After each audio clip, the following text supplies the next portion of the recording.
Hi, hello friends, welcome back to Night Court Narrative. My name is Elvish. I hope you guys are doing phenomenal. Today we have another Lightlark book. We are now talking about book number 3, which is Skyshade. I absolutely loved this book so much. This actually has to be my favorite out of the series so far, which is crazy because if you guys know, like, I really loved Lightlark. I loved Nightbane, not as much as Lightlark, but I did like Lightlark a lot, and this one just came out of left field for me. So yeah. But yeah, so we have Skyshade. It does continue right after the events of Nightbane. Isla is now tied to Grimm through magic, obviously meaning that if she dies, then he dies too. It's a little mating bond-esque type thing, which I know I'll tell you why I said that in a moment. Grimm does want to use a portal between worlds to keep her alive permanently, but opening it would also destroy Lightlark and Oro's kingdom. Isla is now stuck between saving the world or saving Grimm. Meanwhile, devastating magic storms attack and threaten realms. Isla is trying to uncover the truth behind the prophecy, and yeah. Isla does attempt to control increasingly dangerous powers. She also continues to struggle with the love triangle between Grimm and Oro. Obviously, that's a massive thing in this series. A new enemy now emerges. We now have Lark Crown. She is an ancient founder of Lightlark who was buried alive a long time ago, and now she wants to destroy the current world and remake it. She is also the ancestor to Isla, which is very interesting. Isla does learn the truth about herself. Her powers are tied to death magic. She grows stronger from death and destruction. She has, she may have accidentally killed her parents as a young baby. And then obviously, if you haven't gathered, this is spoiler filled. So, Isla does confront Lark in a maze, the ancient structure, while storms and chaos consume the realms. Lark then proves nearly impossible to kill, which is phenomenal. She has like resurrection powers, not resurrection, what am I talking about? Like the part where, like, if you cut off a limb, the limb grows back. She has that regenerative, there we go. But yeah, obviously knowing that she cannot defeat Lark, aka her ancestor, Isla uses powerful relic magic and blood from the founders. She opens the forbidden portal to another realm called Skyshade, and she pulls Lark through the portal, trapping them both. Yeah. Absolutely bonkers, by the way. Absolutely bonkers.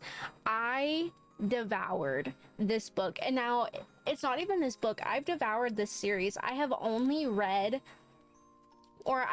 started reading this series maybe mid last week. I know you guys are seeing the video spread out, but I've only started reading this series mid last week, and here it is, not even an entire week later, and I have already finished even Grimm and Oro, which I'm going to be making a video right after this one, but I just started a Crown Tide today too. This series is so mad addictive, and I know that there are a lot of Lightlark haters out there, and I know that there are a lot of Alex Aster haters, but you will never make me hate Alex. You cannot. I love her books so much. She is such a great writer. She is literally my auto buy, so you can't make me hate her. I will say, however, this book was super good. I will say that. I will start by saying that.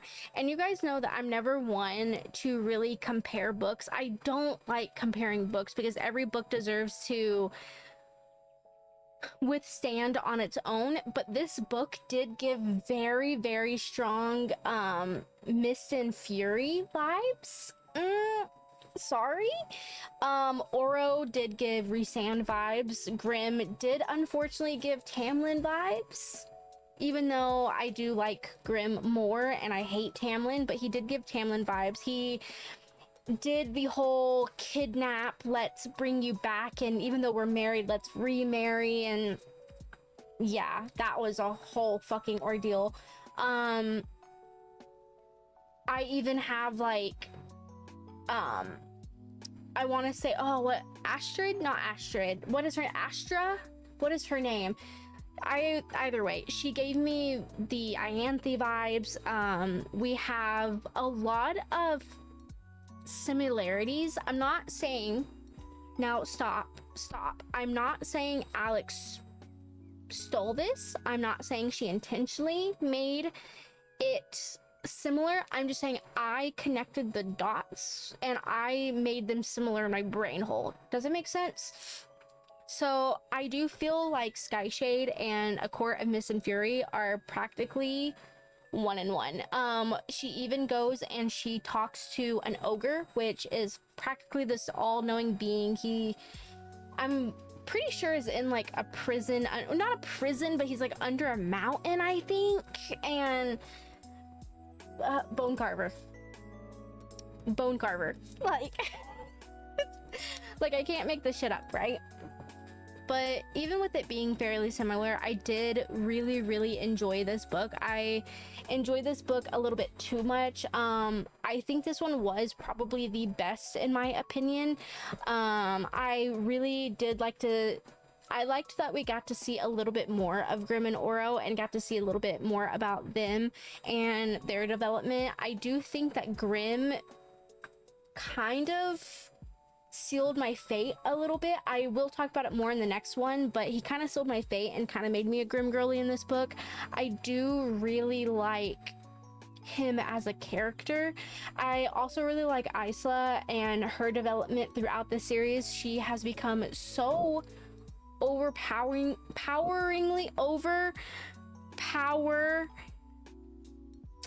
powerful. She has become a beast. And even though in this book too, you know, she is struggling a little bit because she's still struggling. I mean, even after Nightbane, she's still struggling to be the ruler that she wants to be. Or I don't even know at this point if she even wants to be a ruler anymore. I kind of just feel like she's really done with it and she kind of just doesn't want this responsibility anymore, or that's at least the vibe I'm getting. And she got to experience the memories that she was having of Grimm when she was with Oro. She got to experience them a lot more in real time. And I do think that Grimm, I did say this, I think maybe in Lightlark, or maybe it was the Nightbane video. I do think that Grimm is very highly misunderstood. I do think that he is very rough around the edges, but I think that he intentionally does that to himself. I feel like he is the type of character which, now obviously I have read Grimm and Oro, so I have that knowledge as well. But before getting into any of that, I do think that he's very misunderstood. He is definitely a lot softer than what we realize, and he does a really good job at being rough around the edges and kind of giving people a run for their money, as far as like being the dark baddie king of fucking darkness and whatever. But no, ultimately, like, this, I love it. I love it. I love the plot. I love the characters. I love everything. I don't even know what I can say about this book. I literally don't even think I can give you, or even should give you, anything of this book, because I don't understand how this book is so mad addictive. I have come to literally love this book series, and I don't know how I'm going to survive without the next two books. I hear that there's going to be 2 more books total, and then we're done with the series, I think.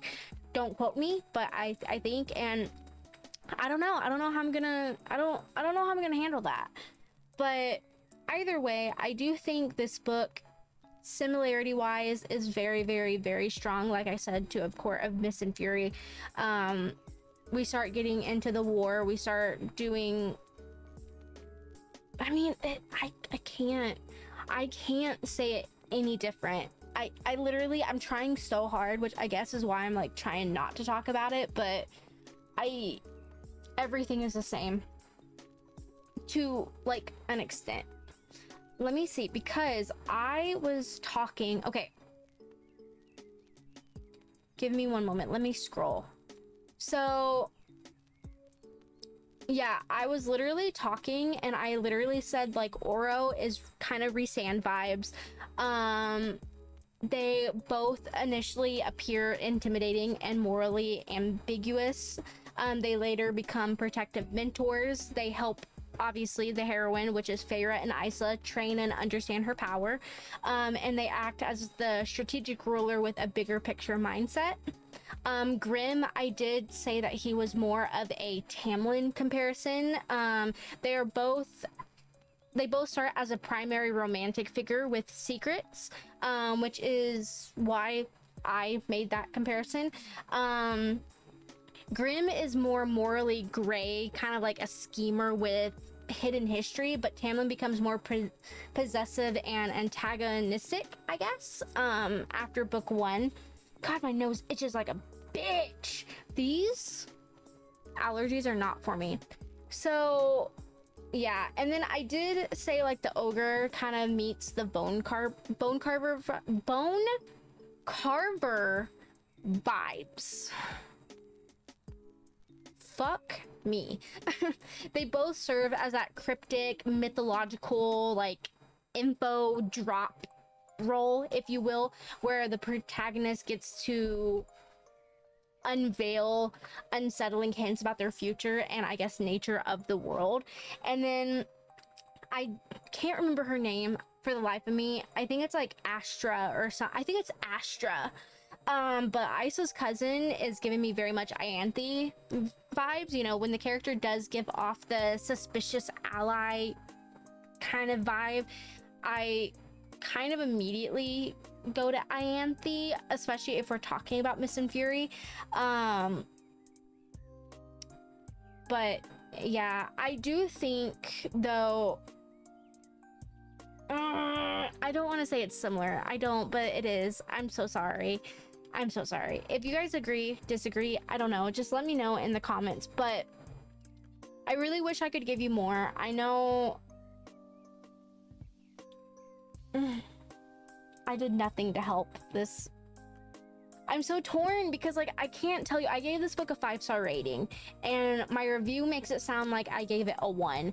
It's not. I absolutely devoured this book. I absolutely loved it. I love everything about it. I love the plot. I love the world building. I love the triangle. Actually, I'm not gonna lie. I am actually getting kind of sick and tired of the triangle. Oh, I said it.